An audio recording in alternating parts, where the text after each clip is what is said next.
BNP chairperson Khaleda জিয়ার সাথে সাক্ষাৎ করেছেন চীনের রাষ্ট্রদূত ইয়াও ওয়েন। বুধবার সন্ধ্যা 7:30টার দিকে গুলশানে খালেদা জিয়ার বাসভবন ফিরোজায় যান চীনা রাষ্ট্রদূত ইয়াও ওয়েন। এ সময় বিএনপির স্থায়ী কমিটির সদস্য ডাক্তার এজেড জাহিদ হোসেন ও ভাইস চেয়ারম্যান অবসরপ্রাপ্ত air vice marshal Altaf Hossain Chowdhury উপস্থিত ছিলেন।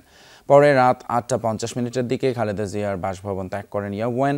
এর আগে মঙ্গলবার খালেদা জিয়ার সঙ্গে সাক্ষাৎ করেন ঢাকায় নিযুক্ত পাকিস্তানের হাইকমিশনার সৈয়দ আহমেদ মারুফ।